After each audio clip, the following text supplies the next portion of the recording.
Picture this nightmare scenario unfolding in the darkness. You're driving a wooden wagon through a thunderstorm on a rocky Pennsylvania road in July 1863. Your cargo is not supplies or ammunition. It is a pile of living men with shattered legs and faces torn off by shrapnel. The wagon has no springs, no shock absorption. Every bump, every rock, every rut extracts a collective scream from the back that makes your blood freeze.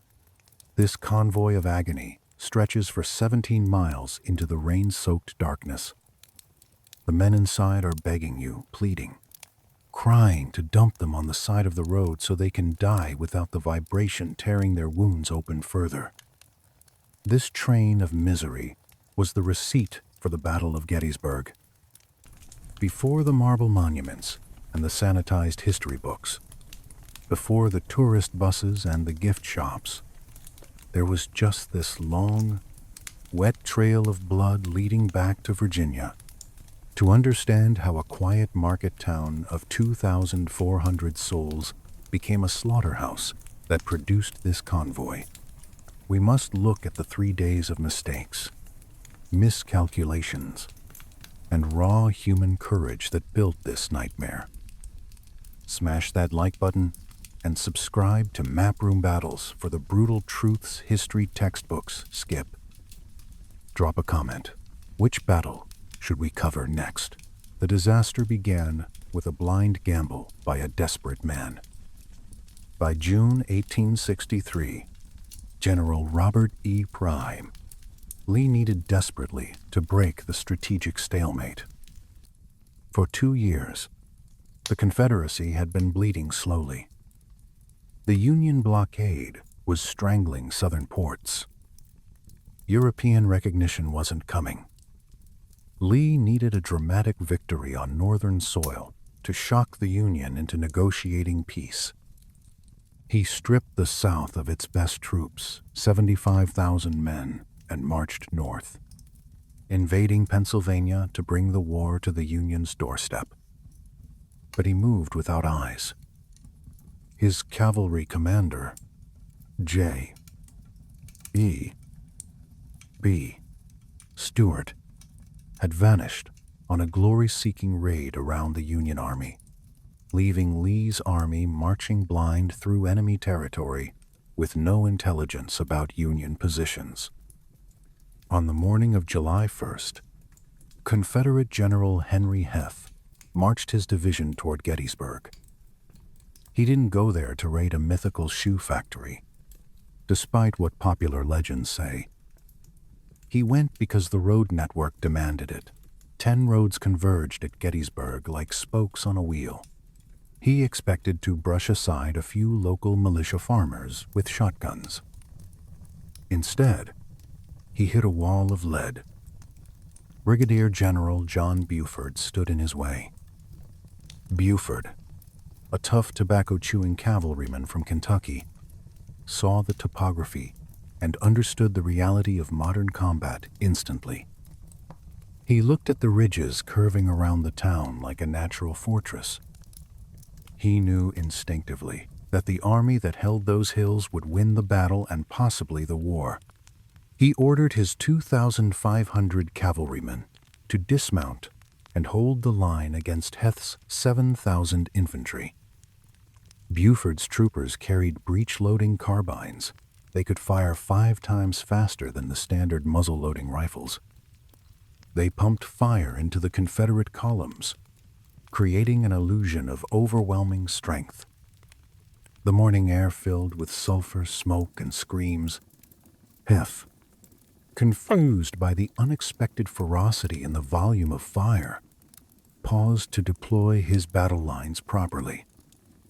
That pause bought Buford exactly what he needed: time. Major General John Reynolds, commanding the Union First Corps vanguard, galloped onto the field. He saw the desperation in Buford's dust-covered face and immediately recognized the tactical value of the ground. Reynolds wasted no time on speeches or planning. He wheeled his horse, drew his sword, and shouted to his men, "Forward! Men, for God's sake!" Forward he threw the legendary Iron Brigade, tough Western farmers in black hats, into the wheat fields. Seconds later, a Confederate bullet struck Reynolds behind the ear. He fell from his horse, dead before he hit the ground. The Union had lost its finest, most aggressive field commander in the first hour of the fight. This was the pattern of Gettysburg critical leaders dying at crucial moments. Chaos immediately followed Reynolds' death. The Confederates poured in massive reinforcements from the north, smashing the vulnerable flank of the Union 11th Corps. The Union line snapped like a dry stick. The organized retreat turned into a panicked stampede. Thousands of blue-coated soldiers flooded the narrow streets of Gettysburg, jamming the alleys, creating a deadly bottleneck. Confederate sharpshooters picked them off from second-story windows and rooftops like shooting fish in a barrel. But the route had a destination.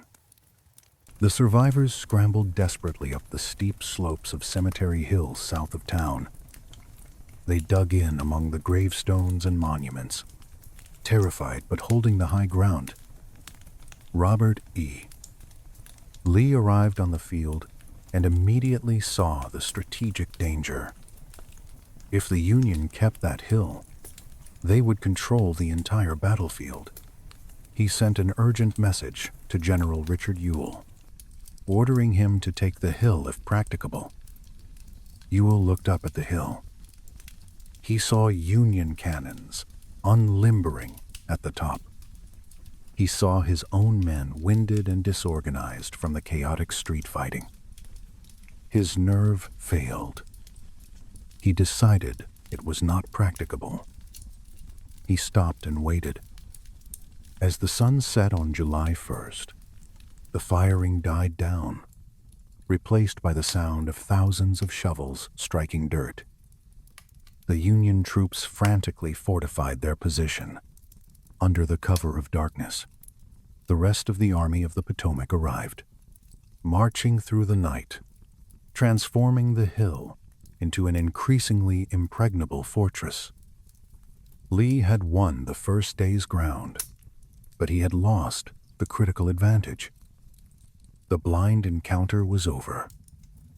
The trap was set.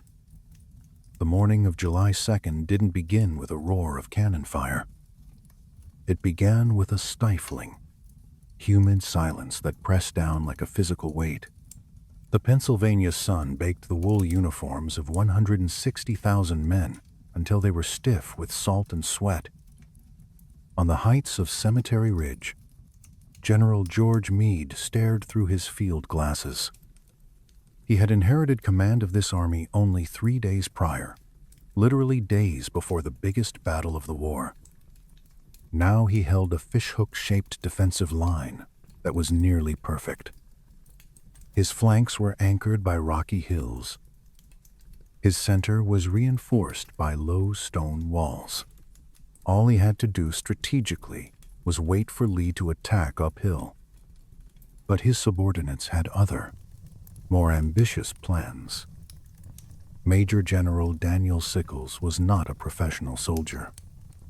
He was a Tammany Hall politician, a man who had once murdered his wife's lover, Philip Barton Key, in broad daylight in Washington, D.C., and walked free after his lawyer invented the temporary insanity defense. He lacked military discipline and training, but he possessed an enormous ego and political ambitions. Sickles looked at the ground assigned to him, a low, swampy depression at the base of Cemetery Ridge, and he hated it. He thought it was tactically weak.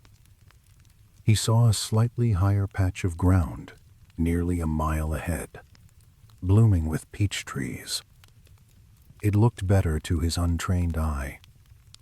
Without a word to Meade, without consulting anyone, Sickles ordered his entire Third Corps, 10,000 men, to abandon their prepared defensive positions.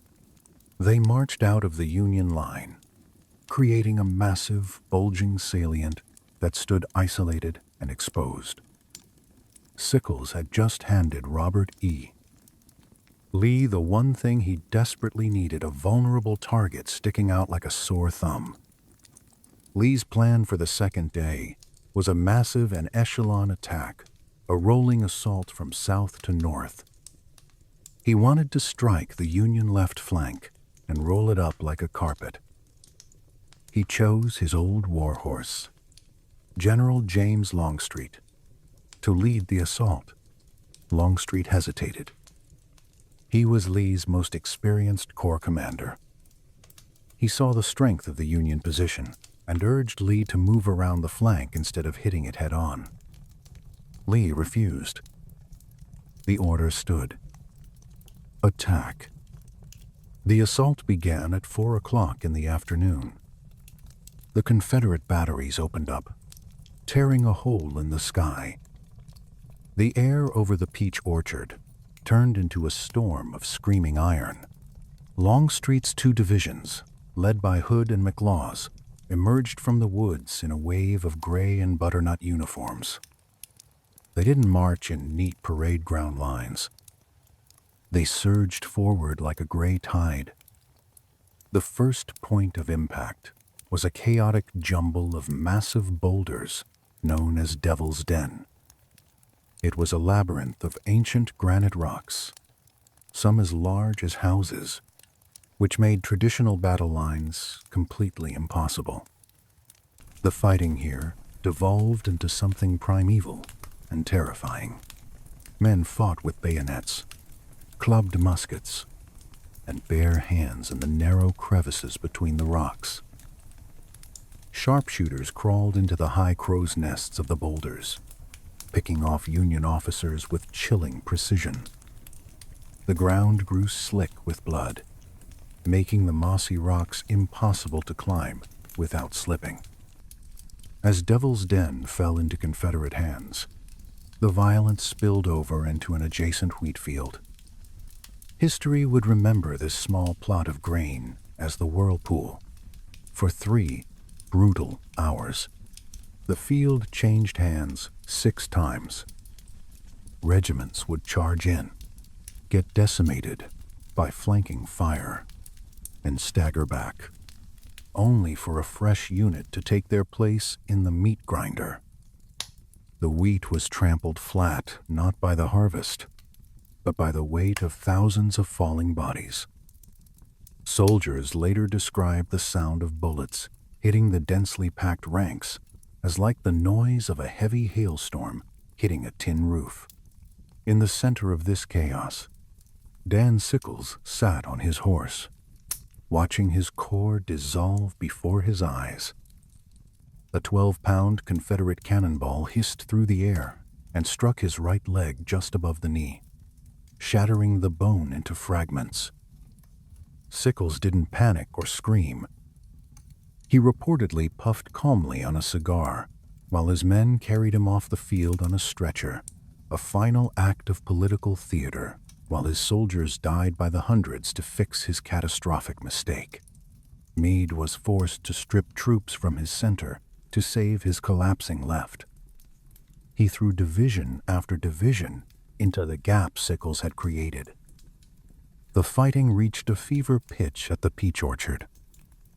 The Union line there was a right angle, exposed on 2 sides. When the Confederate infantry finally broke through, the orchard became a killing pen. The peach trees were shredded by canister-shot tin cans filled with iron balls that turned cannons into giant shotguns. The air was so thick with smoke and lead that men couldn't see enemies 10 feet in front of them. By early evening, the Union Third Corps was a ghost of itself. They had been pushed back to the very ridge they should never have left. But the Confederate momentum was flagging. Every yard they gained cost them their best veterans. General Hood was down with a shattered arm. General Barksdale was dead. The grand assault on the left was stalling, but one final piece of the puzzle remained. South of the Wheatfield sat a rocky hill that everyone had ignored until that very moment. It was called Little Round Top. If the Confederates took that summit, they could park their artillery there and rake the entire Union line from end to end. The battle, and perhaps the war, now depended on who could reach the top of that hill first. While the Wheatfield turned into a muddy graveyard, a different kind of crisis unfolded a few hundred yards to the south. Brigadier General Gouverneur K. Warren, the Union's chief engineer, stood on the summit of a rocky, boulder-strewn hill called Little Round Top. He was supposed to be surveying the battlefield. Instead, he looked through his binoculars and saw something that made his blood run cold. In the woods to the west, the afternoon sun glinted off thousands of Confederate bayonets moving toward the hill. He looked down. The hill was completely unoccupied, no Union infantry, no cannons, nothing but a few signal corps men with flags. Warren knew the brutal physics of battlefield geometry. If the Confederates placed artillery on this height, they would dominate the entire Union line. The Battle of Gettysburg would be over in an hour. Warren didn't wait for written orders or permission. He sent messengers galloping for help.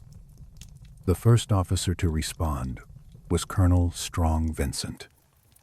He didn't ask for written authorization from headquarters. He simply turned his brigade toward the hill and told his men to double-quick march. Among the 4 regiments in Vincent's brigade was the 20th Maine Infantry, led by a man who seemed entirely out of place in this slaughter. Joshua Lawrence Chamberlain was a professor of modern languages and rhetoric from Bowdoin College in Maine. He had no formal military training. He spoke multiple languages fluently. He taught students about French literature, but he possessed a logical, steel-trap mind and a voice that could carry over the roar of a hurricane. Vincent placed the 20th Maine at the very end of the line, the extreme left flank of the entire Union Army. He pointed to the dark woods and gave Chamberlain a terrifying directive. This is the left of the Union line. You are to hold this ground at all costs. At all costs. In military terminology, those are the 3 most expensive words in the English language. They meant that if every single man in the 20th Maine had to die to keep the Confederates from turning the flank, that was the price they were expected to pay without question. The men from Maine barely had time to stack stones into a makeshift defensive wall before the storm hit them. Emerging from the woods came the 15th and 47th Alabama Infantry, hardened, sun-baked veterans who had just marched 25 miles in the blistering July heat without water. They were thirsty, they were angry, and they were coming up the steep hill like a tidal wave of gray uniforms. The defense of Little Round Top was not a clean, organized affair with neat battle lines. It was a jagged, vertical nightmare. The Alabamians used the massive granite boulders for cover, leapfrogging upward while pouring lethal fire into the Maine ranks. The 20th Maine answered with disciplined volleys, but the gaps in their line were widening with each Confederate charge. Men were falling behind the rocks, their blood pooling in the ancient crevices of the stone. The Confederates quickly realized the end of the Union line was vulnerable. They began to shift further to the left, trying desperately to get around Chamberlain's flank. Chamberlain saw the dangerous movement and executed a maneuver that shouldn't have been possible in the middle of a firefight. He ordered his men to refuse the line, stretching them out until his regiment formed the shape of a capital letter L. They were now fighting in two directions simultaneously. The heat was oppressive. Thirst turned tongues into sandpaper. The air was thick with the smell of burnt saltpeter and the metallic tang of fresh blood. For nearly 2 hours, the Alabamians charged, retreated, reorganized, and charged again. 5 times they hit the main line like waves against a cliff. 5 times they were pushed back by a disciplined wall of lead. But the cost was catastrophic. Chamberlain's men were stripping the cartridge boxes off the dead and wounded just to keep firing. They were down to their last few rounds. Some men were standing with empty muskets, staring at the woods where the Confederates were gathering for one final, decisive rush. Chamberlain looked at his dwindling line. He looked at the bodies of his friends and neighbors scattered among the rocks. He knew with absolute certainty that his men couldn't withstand another assault. They were out of bullets, but they weren't out of options. He did something that defied every rule of defensive warfare. He didn't order a retreat. He didn't ask for reinforcements that weren't coming. He drew his sword, raised it high, and shouted a single word that echoed through the trees: bayonets. The sound of steel clicking onto musket barrels rippled down the line like a deadly wave. To the exhausted Alabamians gathering at the base of the hill for their final assault, it must have seemed like madness. The Union soldiers didn't wait passively for the attack. They leapt over their stone walls and charged down the steep, rocky slope. Chamberlain's regiment swung like a great iron door on hinges, catching the Confederates completely by surprise. The Alabamians, shocked by the sudden ferocity and crippled by their own exhaustion, broke. Some threw down their weapons and surrendered on the spot. Others fled back into the woods. The extreme left flank had held. A college professor and a few hundred woodsmen from Maine had saved the Union Army's flank. As the sun began to dip below the horizon, the firing on the southern end of the field finally slowed to a crawl. The hills were secure, but they were no longer green. They were a bruised purple, covered in the bodies of men who had fought over a few acres of rock as if they were the gates of heaven itself. But while the Unions celebrated their survival on the left, Robert E. Lee was already looking at the center of the fishhook. He believed the Union had weakened their middle to save their flanks. He was preparing a gamble that would make the horrors of the second day look like a skirmish. As the sun dipped behind the smoky horizon on July 2nd, the killing didn't stop. It just moved into the dark woods. On the far right of the Union line, a steep timber-covered height called Culp's Hill became a theater of ghosts. The Confederate Second Corps under Richard Ewell finally launched the attack they had hesitated to make the previous day. They charged up the slopes in near total darkness, guided only by the flashes of musket fire. In the tangled undergrowth, men couldn't tell friend from foe. They fired at shadows and silhouettes.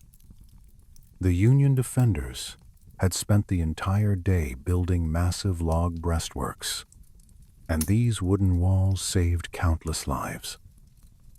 The forest was literally shredded by bullets. Every tree was stripped of bark until the woods looked like they had been hit by a winter made of lead. By midnight, the Confederates had seized some of the lower trenches, but the summit remained in Union hands. The fishhook was bruised, but it hadn't snapped. A mile away, in a tiny 2-room farmhouse belonging to a widow named Lydia Leicester, The Union High Command gathered for what history calls the Council of War. General George Meade sat in a cramped, sweltering room filled with 12 of his top generals. The air was thick with the smell of wet wool, cheap cigars, and the metallic scent of blood trailing in from the nearby field hospitals. Meade didn't give an inspiring speech. He didn't invoke the destiny of the nation. He acted like a businessman reviewing a failing company. He asked 3 blunt questions. Should the army remain in its current position, if they stayed? Should they attack or wait for Lee to strike? And if they waited, for how long? The generals voted. The consensus was unanimous: stay and fight. As the meeting broke up, Meade pulled aside Brigadier General John Gibbon, whose division held the very center of the Union line on Cemetery Ridge. Meade looked him directly in the eye and made a chilling prediction. He told Gibbon that Lee had failed on the left and failed on the right. Tomorrow, Lee would hit the center. Meade wasn't guessing. He was reading the mind of his opponent like a book. Across the valley, Robert E. Lee was indeed wrestling with the ghosts of his own strategy. For 2 days, he had punched the edges of the Union Army and found them made of iron. His army was bleeding out. His officers were dead or maimed. The logistical clock was ticking loudly. He was running dangerously low on ammunition and food in a hostile state with no supply lines. Lee's old warhorse, James Longstreet, found the general in the darkness. Longstreet urgently urged a retreat, or at least a flanking maneuver, to get between Meade and Washington. He argued passionately that the Union position was too strong, the uphill climb too steep, the cost too high. But Lee was gripped by a dangerous mix of frustration and faith. He believed his Southern infantry was invincible. Hadn't they proven it at Fredericksburg and Chancellorsville? He believed that one final, massive hammer blow to the Union center would shatter their morale and end the war. This was the beginning of the tactical error that would define the third day. He overestimated the damage his artillery could inflict, and he underestimated the resolve of the men in blue who had spent the entire night sleeping behind stone walls, preparing for exactly this attack. The night of July 2nd was not peaceful or restful. The fields between the two armies were covered in thousands of wounded men who couldn't be reached by stretcher bearers. Their cries for water and for their mothers created a low, haunting hum that drifted into both camps like a chorus of the damned. Detailed accounts from survivors mention how the fireflies began to flicker over the Wheatfield that night, dancing around the corpses as if the stars themselves had fallen to earth to witness the carnage. In the Confederate camp, a fresh division of Virginians arrived, led by the flamboyant General George Pickett. These men had missed the first 2 days of fighting entirely. They were rested, eager, and their uniforms were still pristine. To them, the battle was still an opportunity for glory and advancement. To the veterans of the first 2 days, the battle was already a nightmare. They just wanted to survive until tomorrow. Lee sat alone with his maps spread before him. He made his decision. The next morning, he would launch the largest artillery bombardment in the history of the Western Hemisphere. Over 150 Confederate guns would fire simultaneously to soften the Union center. Then 12,500 men would march across a mile of open ground to deliver the killing blow. He was betting the entire Confederacy on a single afternoon's gamble. Dawn on July 3rd broke with a deceptive stillness. The temperature, began to climb rapidly toward 90 degrees. The humidity became a physical weight, pressing down on everything. The men on the ridge and the men in the woods knew what was coming. They checked their percussion caps. They fixed their bayonets. They wrote final letters home. They waited for the silence to shatter. At exactly 1:07 in the afternoon on July 3rd, the humid silence of the Gettysburg Valley disintegrated. 2 signal guns from the Confederate artillery line fired in rapid succession. Boom, boom.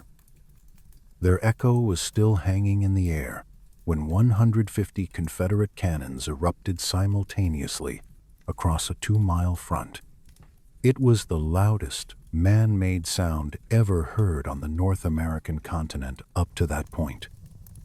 People as far away as Pittsburgh and Washington, D.C., over 100 miles distant, reported hearing a low, rhythmic thumping on the horizon, like the beating of a Titan's heart. On Cemetery Ridge, the Union soldiers didn't see the shells at first. They felt them. The ground bucked and heaved beneath their feet. Iron bolts, screaming like banshees, tore through the air, smashing into the stone walls and the small Leicester farmhouse where Meade had held his council. Horses tied to supply wagons were shredded where they stood. One Union soldier recalled that the air was so filled with exploding metal and dirt that it felt like being buried alive while standing upright. This was the prelude to the tragedy known to history as Pickett's Charge. Robert E. Lee's entire plan relied on this massive bombardment. He needed his cannons to knock out the Union batteries and demoralize the infantry in the center. But here, the limitations of 19th century technology intervened. The black powder smoke from the first few volleys created a thick, impenetrable fog that blanketed the battlefield. The Confederate gunners couldn't see their targets anymore. They began to fire long, their shells whistling harmlessly over the Union front lines and exploding in the rear areas, killing teamsters and destroying ambulances, but leaving the infantry crouched behind the stone walls largely untouched. For 2 hours, the earth screamed. Henry Hunt, the Union's brilliant chief of artillery, played a dangerous game of deception. He ordered his guns to fire back slowly at first, then eventually told them to stop firing altogether. He wanted to trick the Confederates into thinking their bombardment had been devastatingly successful. He wanted them to believe the Union guns were silenced so they would send their infantry across the open field into his trap. The trick worked perfectly. General Edward Porter Alexander, the young Confederate artillery officer in charge of the barrage, sent a frantic note to General George Pickett. He told Pickett that if he was coming, he must come immediately, or the ammunition would be completely exhausted. Pickett took the note to his commander, James Longstreet. Longstreet was a man paralyzed by his own foresight. He knew the brutal geography of the field in front of them. He knew that a mile of open ground, rising at a steady incline, offered absolutely no cover from Union rifled muskets. When Pickett asked directly for the order to charge, Longstreet couldn't bring himself to speak the words. He simply nodded his head and turned his face away. "I shall lead my division forward, sir," Pickett said formally. He was a man of long, perfumed hair and flamboyant theatrical gestures, still believing in the romantic version of war that the first 2 days of Gettysburg should have already killed. 12,500 men stepped out from the tree line of Seminary Ridge. They didn't emerge in a disorganized mob. They came out in parade ground formation, their red battle flags snapping in the afternoon breeze. It was a line of gray and butternut uniforms nearly a mile wide. To the Union soldiers watching from the heights, it was simultaneously awe-inspiring and terrifying. The march began at a steady, rhythmic pace. They had to cross several post and rail fences, which forced the men to climb over slowly, breaking their neat ranks under the blistering sun. As they reached the halfway point of their march, the silenced Union guns suddenly roared back to life. Henry Hunt had saved his most lethal ammunition for exactly this moment: canister shot. These were tin cans filled with dozens of iron balls the size of large marbles. When fired, the cannon became a giant, industrial-sized shotgun. A single blast could sweep a hole 20 feet wide through a charging regiment. The Confederate ranks began to simply disappear. Entire companies were erased in a single heartbeat of fire. But the survivors didn't run or break.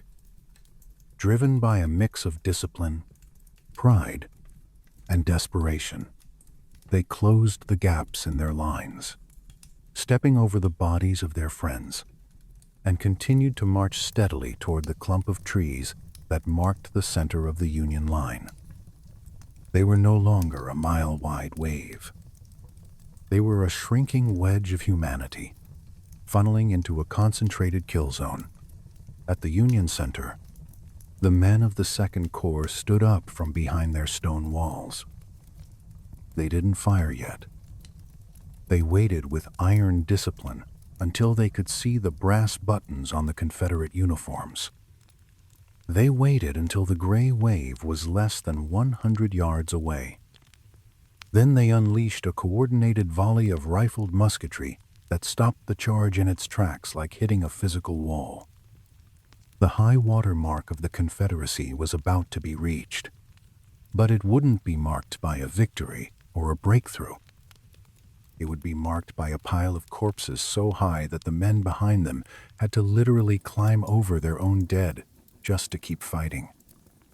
The smoke from the Union cannons and muskets didn't dissipate. It settled over the field like a thick gray shroud, smelling of sulfur and burnt meat. Through this choking haze, the remnants of the Confederate wave finally reached the base of Cemetery Ridge. They were no longer the majestic columns that had stepped out from the woods 20 minutes earlier. They were fragmented clusters of desperate men screaming their rebel yell to keep their courage from failing completely. In front of them sat a low, zigzagging stone wall known simply as the Angle. Behind it, the men of the Union Second Corps squeezed their triggers in steady volleys. The first few Confederate ranks didn't just fall, they were pulverized. The volume of lead was so dense in the air that bullets flattened against the stones of the wall like silver paint. At the center of this hurricane of lead stood a young Union lieutenant named Alonzo Cushing. He was only 22 years old, but he was already a battle-hardened veteran of every major engagement the Army had fought. By the time Pickett's charge reached his position, Cushing was already a dead man walking. A piece of Confederate shrapnel had torn through his shoulder. Another jagged piece had ripped open his stomach. He was literally holding his intestines in with one blood-soaked hand while leaning against his last remaining cannon with the other. His sergeant begged him desperately to go to the rear for medical treatment. Cushing refused, whispering through clenched teeth, "No, I will stay here and fight it out or die." As the Confederates reached the wall directly in front of him, Cushing pulled the lanyard on his final shot, a triple load of canister that vaporized the men in front of him. In that same instant, a Confederate bullet struck him in the mouth, killing him instantly. He died at his gun. On the Confederate side, General Lewis Armistead saw the momentary opening that Cushing's death had created.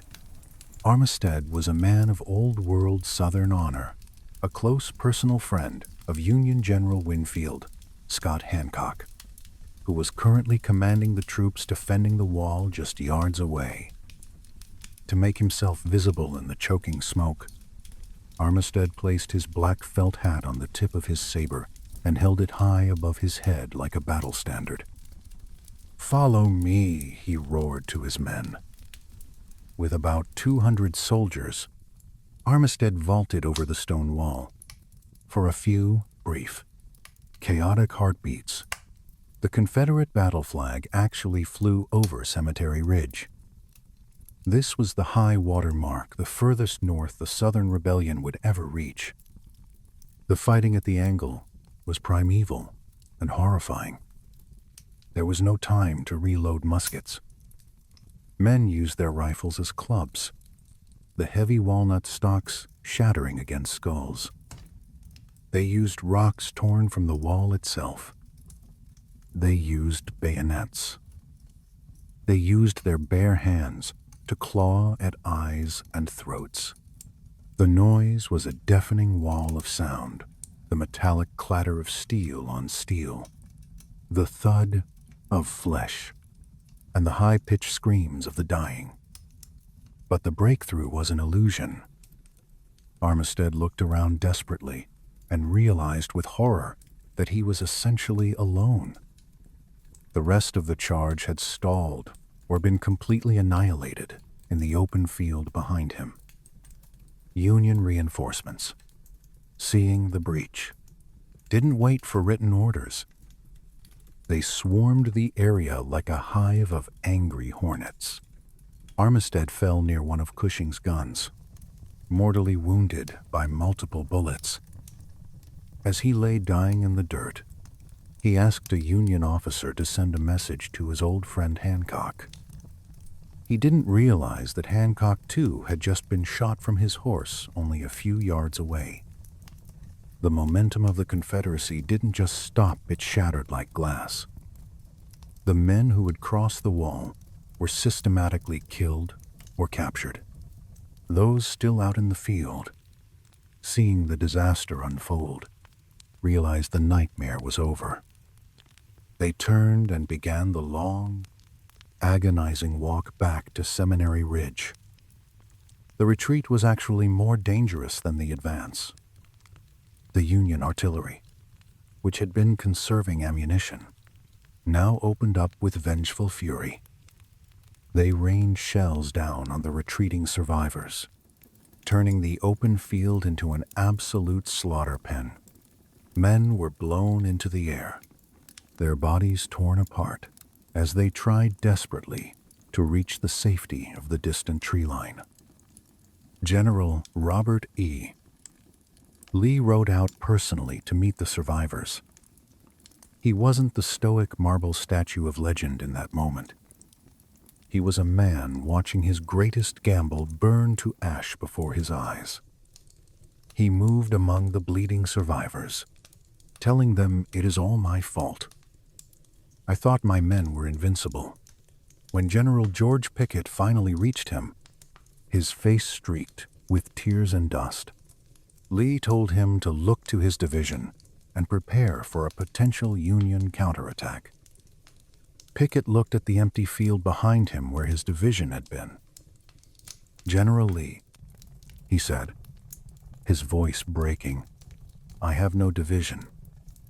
The sun began to set on July 3rd, casting long, bloody shadows across the valley. The noise of the battle was replaced by a different, more haunting sound, the low collective moan of 10,000 wounded men lying in the tall grass between the armies. The great invasion was over. The Army of Northern Virginia was broken. Back at the Leicester House, General Meade received the news of the repulse. He didn't celebrate. He didn't cheer. He took off his hat, wiped his sweating brow, and gave quiet thanks that the line had held. But even as the Union soldiers on the ridge began to chant Fredericksburg, Fredericksburg in revenge for their own past defeats, dark clouds began to gather ominously. Torrential rain was coming, rain that would turn the blood-soaked soil into a swamp and begin the most harrowing retreat in military history. The screaming didn't stop when the sun went down on July 3rd. It just changed pitch and character.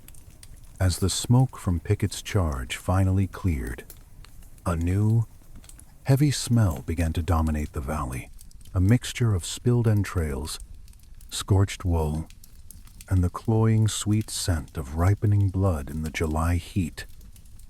For the 2,400 civilians of Gettysburg, who had spent 3 terrifying days huddled in dark cellars, listening to the world end above their heads. The silence after the guns stopped was a signal to emerge. What they found was a landscape that no longer belonged to the living. The town had been transformed into one vast, interconnected hospital. Every church, every barn, every private parlor was now a shambles. In 19th century terminology, that word didn't just mean a mess. It referred specifically to a slaughterhouse. At the Lydia Leicester house, where Meade had held his council, the yard was littered with the rotting carcasses of 17 dead horses, their bodies already bloating and blackening in the oppressive heat. Inside the house, the floors were so slick with congealed blood that surgeons had to scatter hay and straw to keep from slipping while they worked.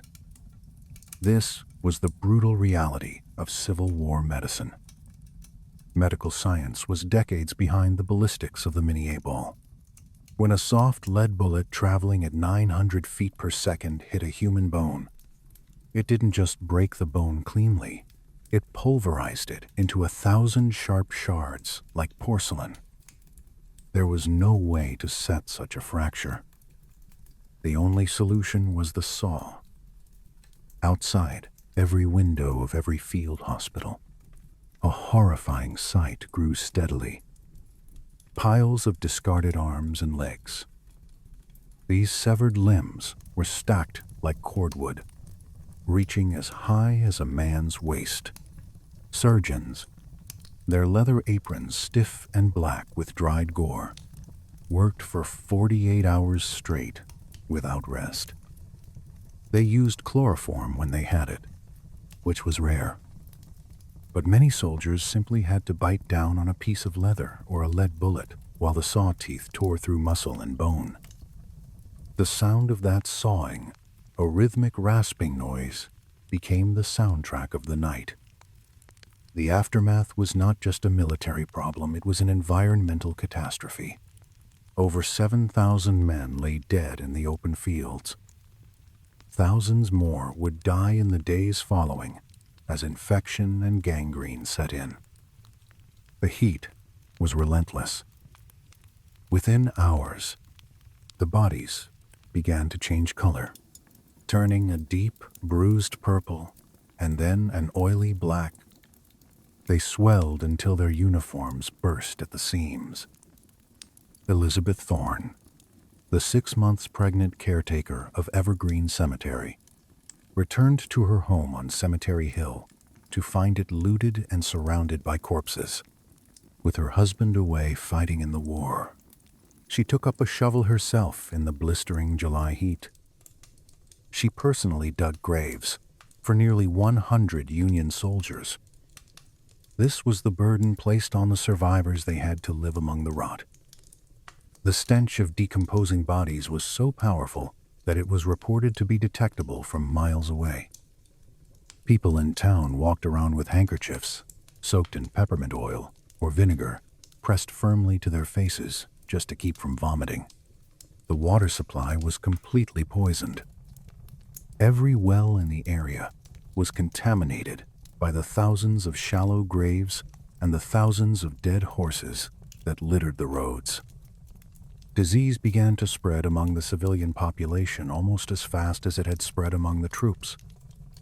The townspeople, who had little food to begin with, now had to share their meager supplies with thousands of starving, wounded Confederate prisoners of war. For the men who survived the surgery, the future was often as dark as the battlefield. They became a generation of empty sleeves and wooden legs. But as the rain finally began to fall on the evening of July 4th, a torrential cleansing downpour, the focus shifted from the hospitals back to the muddy roads. Robert E.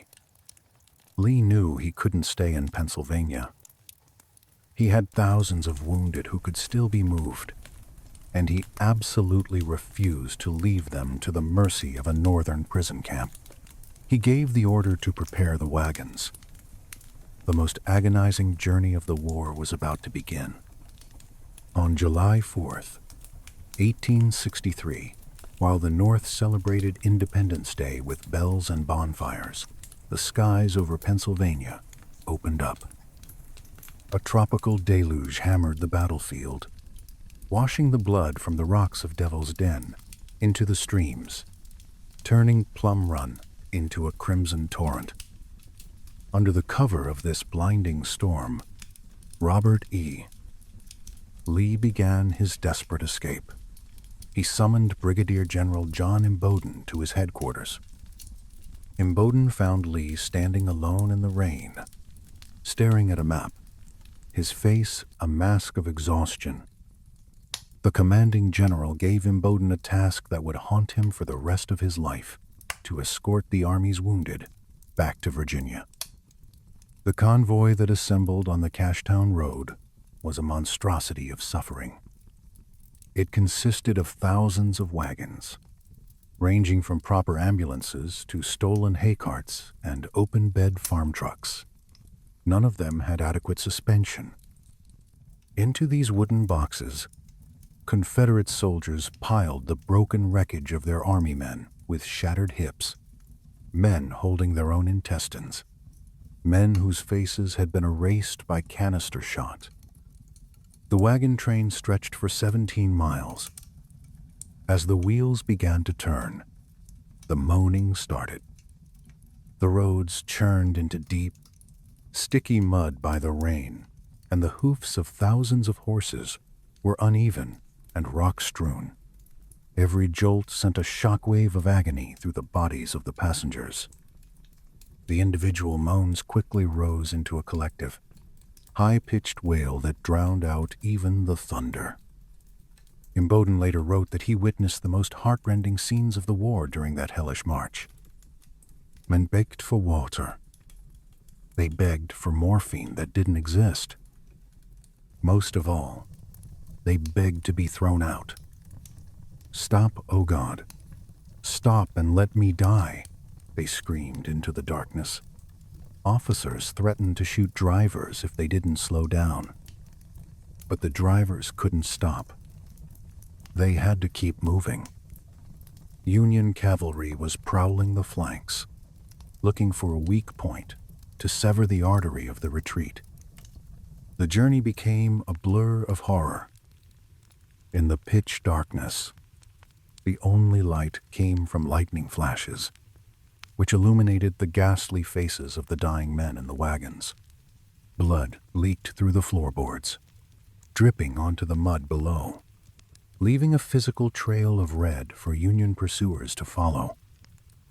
Some men, driven completely mad by the pain, managed to crawl out of the moving wagons, falling under the wheels to be crushed instantly, a mercy compared to the torture of the journey.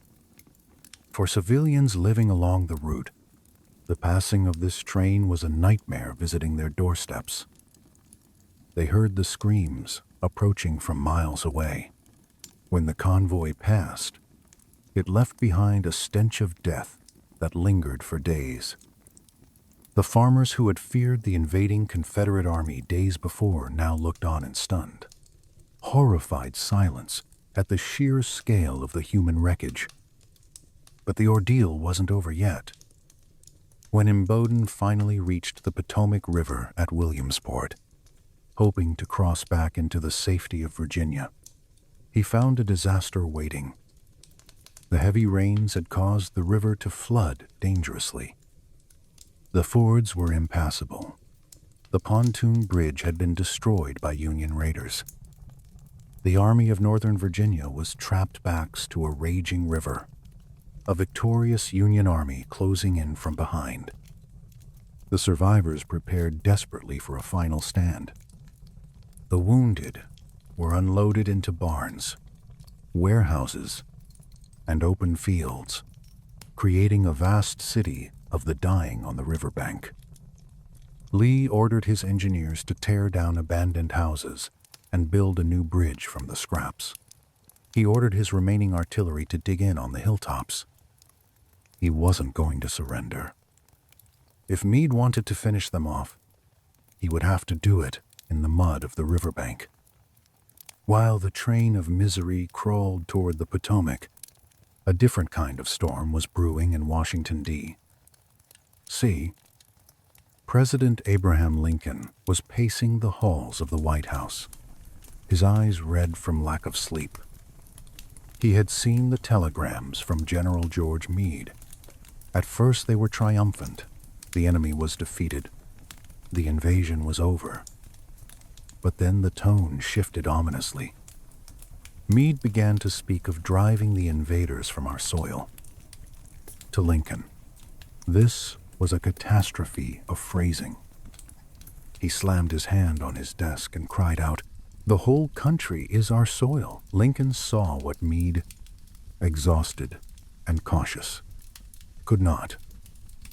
The Confederate army was trapped against a flooded river. Their ammunition was dangerously low. Their morale was shattered. Their best officers were dead. If Meade attacked now with full force, he could destroy Lee's army entirely. The war could end in the mud of Williamsport.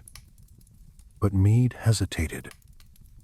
He called more councils of war. He waited for the river to recede. He moved cautiously. By the time the Union Army finally advanced to strike on July 14th, they found only empty trenches and a few abandoned wagons. Lee had slipped across the river in the night. The war would grind on for 2 more agonizing years. As the armies marched away to bleed elsewhere, the town of Gettysburg was left with a debt it couldn't pay and a problem it couldn't solve. The summer heat turned the battlefield into a giant, festering wound. David Wills, a local attorney, looked out his window and saw a nightmare landscape. Thousands of Union soldiers were buried in shallow, hasty graves, some with only a few inches of dirt covering them, their names scrawled on pieces of cracker boxes that dissolved in the rain. When the heavy summer rains came, the thin soil washed away, exposing the faces and limbs of the dead to the open air. Wills realized that Pennsylvania couldn't just leave its saviors to rot in the mud like animals. He began a massive, bureaucratic and physical undertaking, the creation of a soldiers' national cemetery. He bought 17 acres of the very ground the Union had defended on Cemetery Hill. Then the gruesome work of reinterment began. Teams of workers were paid to find the scattered bodies, attempt to identify them by the letters in their pockets or the initials carved into their canteens, and move them to their final resting place. It was a factory of mourning. By November 1863, the cemetery was ready for its dedication. Wills wanted a grand event. He invited Edward Everett, the most famous orator in America, to give the keynote address. He also sent a formal, somewhat late invitation to President Lincoln, asking him politely to provide a few appropriate remarks. No one expected much from the president. He was a politician, not a poot. On November 19th, 15,000 people gathered on Cemetery Hill. The air was crisp, and the smell of death still lingered faintly in the deeper crevices of the rocks. Edward Everett spoke first. He was magnificent, delivering a masterpiece of classical rhetoric that covered every tactical detail of the three-day struggle. He spoke for 2 full hours.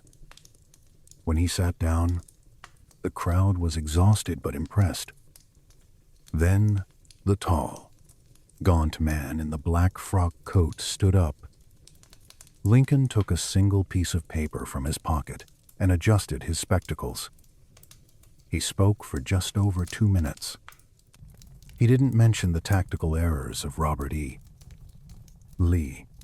He didn't mention the names of the generals or the specific units that had fought there. He didn't even mention the word Gettysburg. Instead, he spoke about a new birth of freedom. He took the thousands of individual deaths, the men who had screamed in Imboden's wagons, the men who had been pulverized at the angle, the men whose limbs were stacked outside the hospitals, and he gave them a collective purpose. He argued that the American experiment was not a finished product, but a living thing that required constant sacrifice. The crowd was stunned by the brevity. Some thought it was a failure. Lincoln himself turned to a friend and said, "That speech won't scour," meaning it was a dud. He had no idea that he had just written the most important text in American political history. He had taken a graveyard and transformed it into a temple of democracy. But as the dignitaries left the platform and the local families returned to their ruined farms, the reality of the ongoing war remained. The cemetery was only for Union dead. The Confederate bodies were left where they fell, buried in unmarked mass pits, or eventually reclaimed by Southern Ladies' Memorial Associations years later. The reconciliation Lincoln spoke of was a beautiful dream, but the ground beneath his feet was still divided by the very blood that had been spilled to unite it. The guns eventually fell silent, but the ground refused to forget. For decades after the final shell exploded, the farmers of Adams County continued to harvest iron instead of wheat.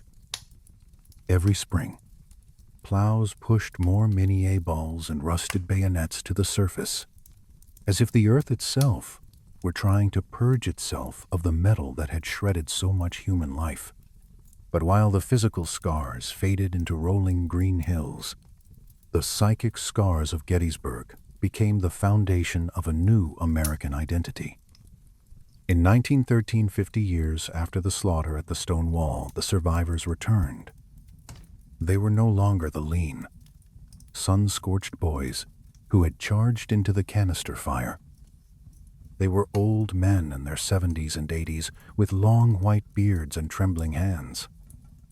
Over 50,000 veterans from both sides converged on the field. They didn't come to refight the war. They came to bury it. The most powerful moment occurred at the angle, the very spot where the tragedy had reached its bloody climax. A group of Union veterans stood behind the stone wall, gray-haired and weathered. A group of Confederate veterans lined up in the field below. As the signal was given, the old men in gray began to walk slowly up the slope one last time. There was no rebel yell. There was no volley of musketry. When they reached the wall, the men in blue didn't reach for their bayonets. They reached out their hands. They pulled their former enemies over the stones and embraced them, weeping openly for the friends they had lost and the youth they had left behind in the mud. This was the peace that Lincoln had prayed for. But it came with a heavy, troubling silence. While the white veterans shook hands and embraced, the millions of African Americans whose freedom had been secured by these very hills were largely excluded from the celebration. The new birth of freedom Lincoln spoke of remained. As he said, unfinished work. Let's talk about the modern parallels, because Gettysburg teaches us lessons that echo today. Think about the intelligence failure. Lee marched blind because Stuart was off seeking glory. Modern every intelligence failure from Pearl Harbor to 9/11. When commanders don't know enemy positions, disaster follows. Think about the hesitation. Ewell didn't take Cemetery Hill if practicable. Modern every missed opportunity in war. Hesitation at crucial moments changes history. Momentum matters. Think about political generals. Sickles was a Tammany politician, not a soldier. Modern political appointees in military positions. Competence versus connections. Think about the defensive advantage. Union held high ground. Modern every battle from Thermopylae forward. Defender's advantage is real. Geography determines tactics. Think about the last stand. Chamberlain at all costs. Modern every Alamo. Every Thermopylae. When retreat impossible, fight harder. Psychology of no retreat. Think about running out of ammunition. 20th Maine's Bayonet Charge.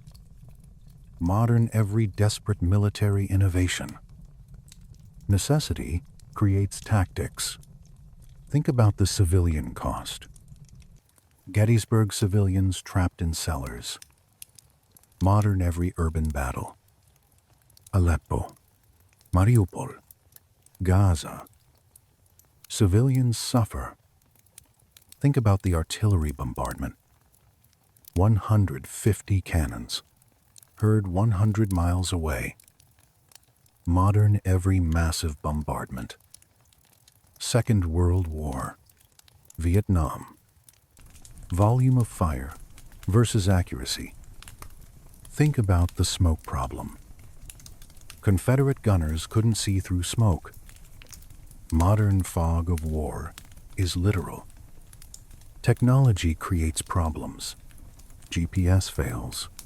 Communications break. Think about the canister shot. Turning cannons into shotguns.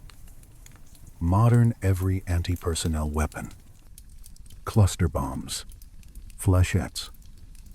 Maximizing casualties. Think about the frontal assault failure. Pickett's Charge across open ground. Modern every First World War going over the top. Charge of the Light Brigade. Frontal assaults against prepared defenses fail. Think about the high water mark. Armistead at the wall. Furthest penetration. Modern every offensive has a limit. Germany at Moscow. Japan at Midway. Overextension. Think about the medical horror.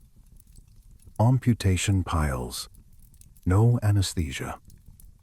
Modern battlefield medicine. Evolution. Medevac. Trauma surgery. How medicine advances through war. Think about the body disposal problem. 7,000 corpses in July heat. Modern every mass casualty event. Logistics of death. Think about the water contamination. Wells poisoned by bodies. Modern environmental warfare. Infrastructure destruction. Water as weapon. Think about the retreat convoy. 17-mile wagon train screaming. Modern every retreat under fire. Highway of death. Iraq, 1991. Retreats deadlier than advances. Think about the missed opportunity. Meade didn't pursue. Lee escaped. Modern every war where enemy allowed to escape. Dunkirk, Falaise. Politics of destruction. Think about the presidential frustration. Lincoln furious at Meade. Modern civilian-military tension. Every president versus general conflict. MacArthur. McChrystal. Think about the cemetery politics. Union dead honored. Confederate mass graves. Modern who gets memorialized. Confederate statues debate. Memory is political. Think about the Gettysburg Address. 2 minutes after 2 hours speech. Modern brevity versus verbosity. Lincoln's speech, most famous. Everett's forgotten. Form matters. Think about the unfinished work. Lincoln knew victory, not end. Modern winning war versus winning peace. Iraq. Afghanistan. Military victory. Political failure. Think about the 50-year reunion. Enemies embracing. Modern reconciliation possible, but takes generations. Germany, France, Vietnam, United States. Healing is slow. Think about the African-American exclusion. Freedom won, but not for all. Modern incomplete liberation. Civil rights ongoing. Victory doesn't equal equality. Think about the battlefield preservation. Gettysburg became memorial. Modern, every battlefield becomes contested ground. Memory wars. Think about the blood in the soil.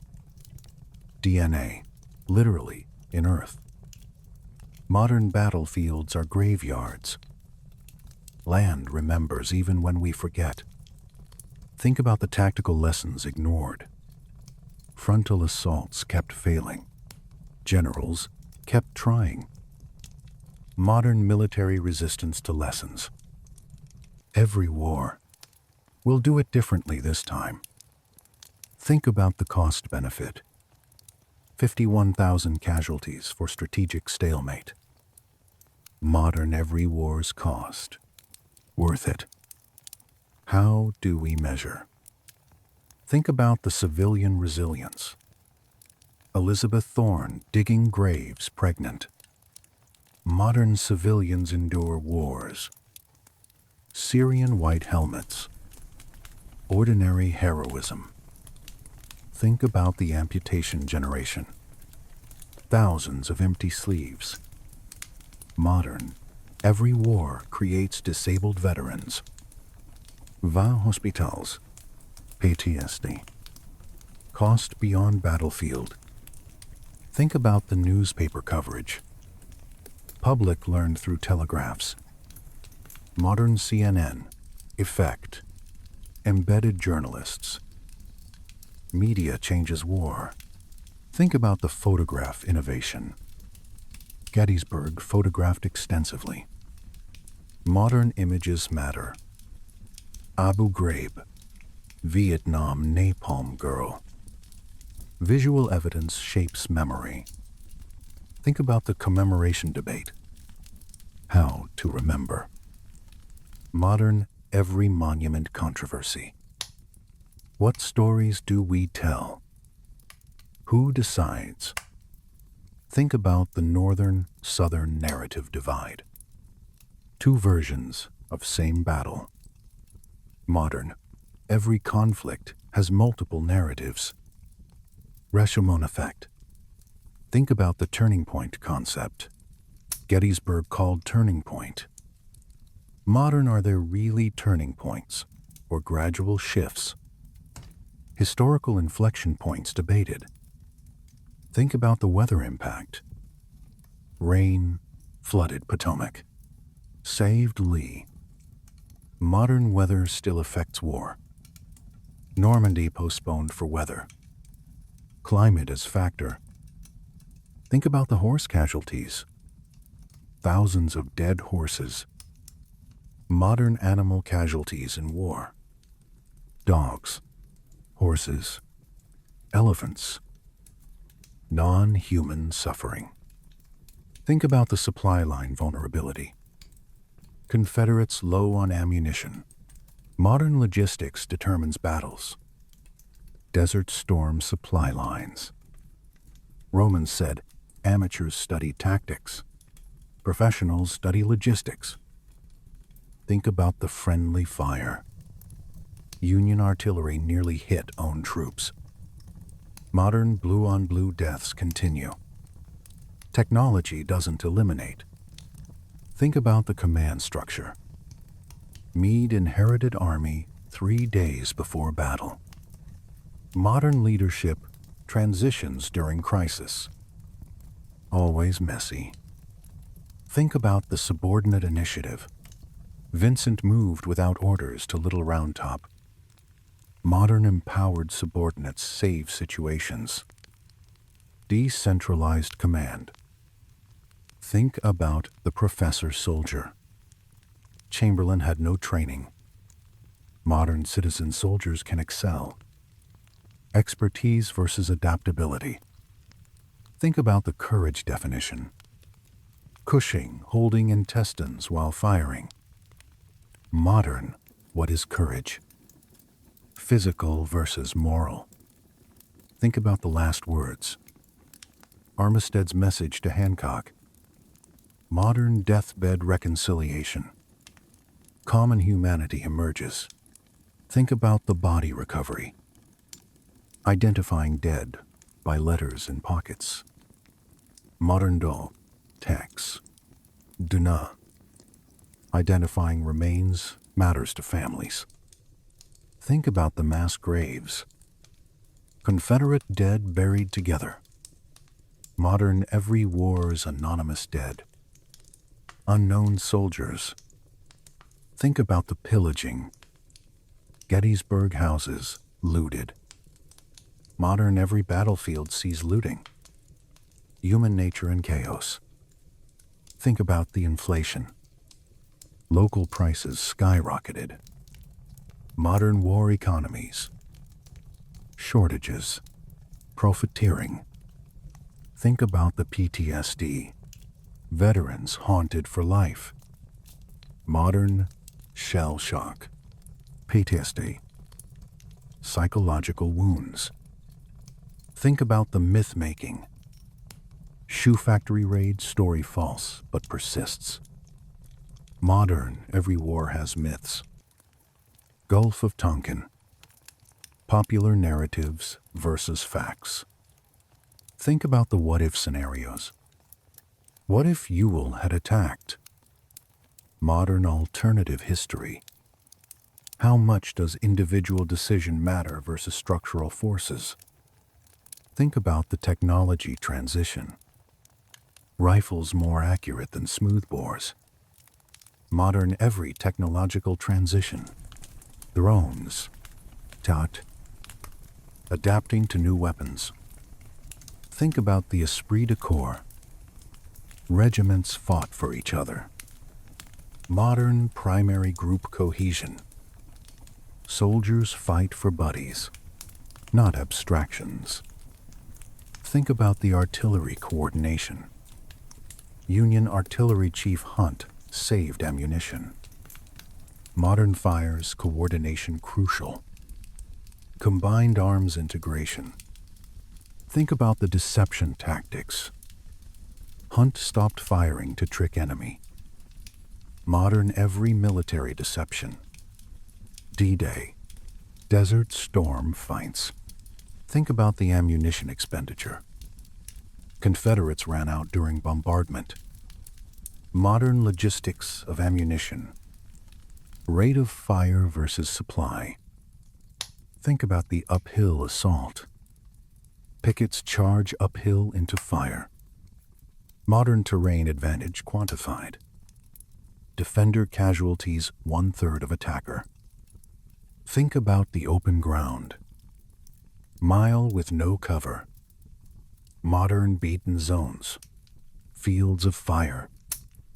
Military geography. Think about the stone wall. Low wall provided cover.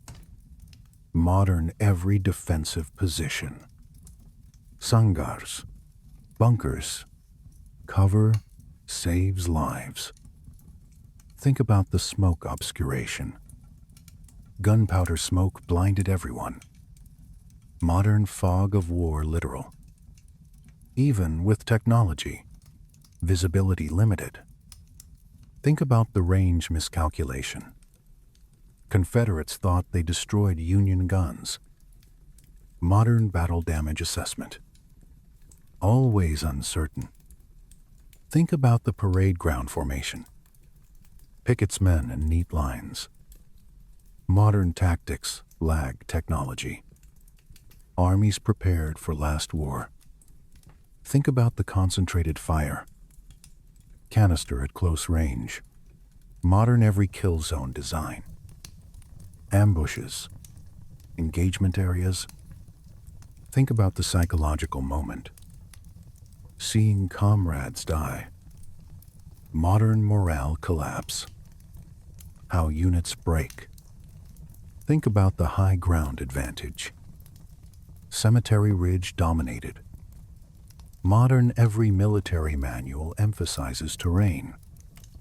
High ground equals advantage. Think about the interior lines. Union could shift troops faster. Modern operational maneuver. Logistics and geometry. Think about the command casualties. Reynolds killed our one. Modern decapitation strikes. Killing commanders disrupts. Think about the night fighting.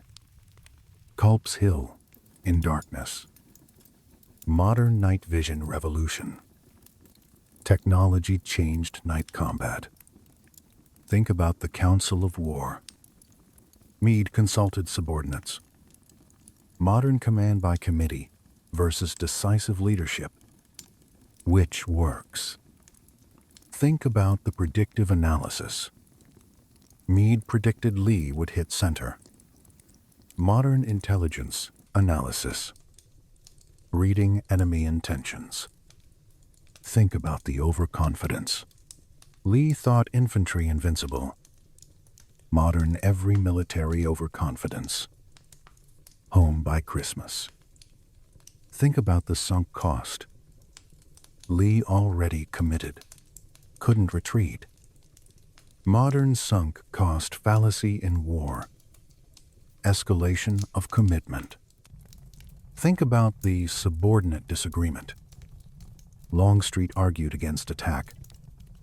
Modern speaking truth to power. When subordinates right, commanders wrong. Think about the glory seeking. Pickett eager for fame. Modern careerism in military. Ambition versus mission. Think about the veteran rookie divide. Pickett's division fresh. Others exhausted. Modern unit rotation. Readiness. Fresh troops matter. Think about the signal guns. 2 shots started bombardment. Modern communication in battle. Coordination challenges. Think about the acoustic range. Bombardment heard 100+ miles. Modern sound of war. How far does violence reach? Think about the civilian reaction. Pittsburgh heard battle. Modern how close is far. War's reach beyond battlefield. Think about the medical triage. Who gets treated first? Modern battlefield medicine protocols. Difficult choices. Think about the morphine shortage. Not enough painkillers. Modern medical supply logistics. Suffering when supplies fail. Think about the infection rates. No antibiotics. Gangrene common. Modern antibiotics revolutionized war survival. Technology saves lives. Think about the amputation decision. Saw or death. Modern medical decision-making under pressure. Ethics of battlefield medicine. Think about the hospital overwhelm. Thousands of wounded, few doctors. Modern every mass casualty event. Medical surge capacity. Think about the civilian hospitals. Town requisitioned for medical. Modern every war uses civilian infrastructure. Hospitals. Schools become military. Think about the refugee problem. Civilians fled before battle. Modern every conflict creates refugees. Displacement is warfare. Think about the property damage. Farms destroyed. Houses burned. Modern collateral damage. How do civilians rebuild? Think about the looting aftermath. Abandoned equipment stolen. Modern post-battle scavenging. Economics of ruins. Think about the prisoner dilemma. What to do with thousands of prisoners. Modern POW logistics. Geneva Conventions. Think about the battlefield tourism. People visited immediately after. Modern dark tourism. Gettysburg. Battlefields as attractions. Think about the photography impact. Matthew Brady's photos shocked public. Modern visual evidence of war. Photography changed perception.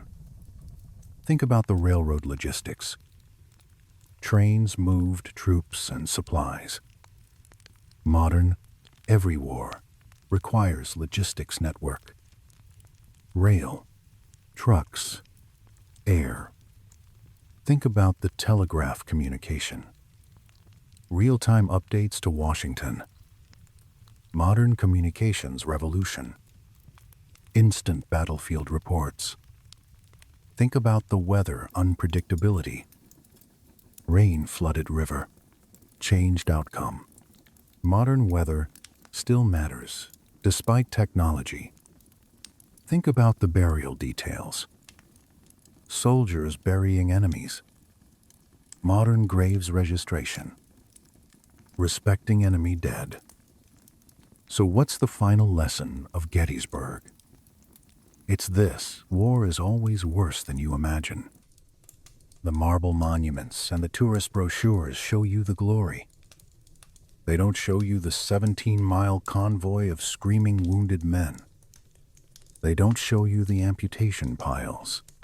They don't show you Elizabeth Thorne, 6 months pregnant, digging graves in July heat.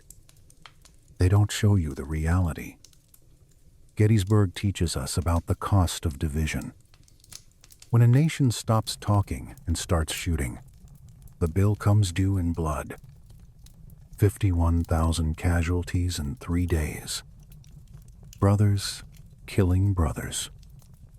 A wound that took generations to heal and hasn't fully healed yet.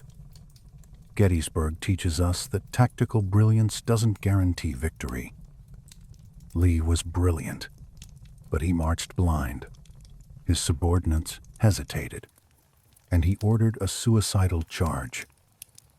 Intelligence, timing, and terrain matter more than genius. Gettysburg teaches us about the defensive advantage. The side holding high ground with prepared positions has enormous advantages. Attackers pay in blood. This lesson repeats every war. Gettysburg teaches us that leadership matters at every level. Reynolds' aggressive arrival, Buford's tactical eye, Chamberlain's desperate innovation, Warren's initiative, Hunt's deception junior officers changed history. Gettysburg teaches us that civilians suffer. 2,400 townspeople had their homes destroyed, their water poisoned, their town turned into a graveyard. They didn't choose this. War chose them. Gettysburg teaches us about the medical reality. More died from infection than bullets. Medicine matters as much as tactics. Gettysburg teaches us that victory doesn't end wars. The battle was Union's greatest victory, but the war ground on for 2 more years. Winning battles does not equal winning wars. Gettysburg teaches us that missed opportunities haunt. Meade let Lee escape. The war could have ended. Hesitation costs. Gettysburg teaches us that reconciliation is possible but incomplete. Veterans embraced after 50 years. But African Americans were excluded. Peace doesn't mean justice. Gettysburg teaches us that words matter as much as bullets. Lincoln's 272 words mattered more than the 3 days of fighting. How we remember shapes what we become. Gettysburg teaches us that memory is contested. North and South remember differently. Whose story gets told? Monuments fight that battle. Gettysburg teaches us that the cost of war extends for generations. Veterans carried trauma for life. Families lost fathers, times. Towns took decades to recover. Wars end. Suffering doesn't. Gettysburg teaches us about human courage and human foolishness. Chamberlain charging downhill. Cushing firing while dying. Pickett marching into certain death. Brave and foolish often overlap. Gettysburg teaches us that terrain is destiny. High ground, stone walls, rocky hills, geography determined who lived and died. Gettysburg teaches us that technology changes tactics. Rifled muskets made frontal assaults obsolete, but generals kept ordering them. Military culture lags technology. Gettysburg teaches us that small decisions matter. Ewell's hesitation. Sickles's unauthorized advance. Stuart's absence. Butterfly effect is real. Gettysburg teaches us that we sanitize history. The tourist version skips the screaming convoy, the amputation piles, the rotting corpses. We prefer heroes to horror.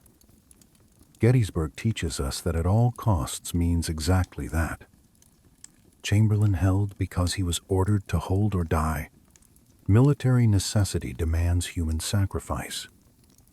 Gettysburg teaches us that numbers don't determine outcomes. 12,500 attacked, 5,000 defended. Defenders won. Position and preparation matter.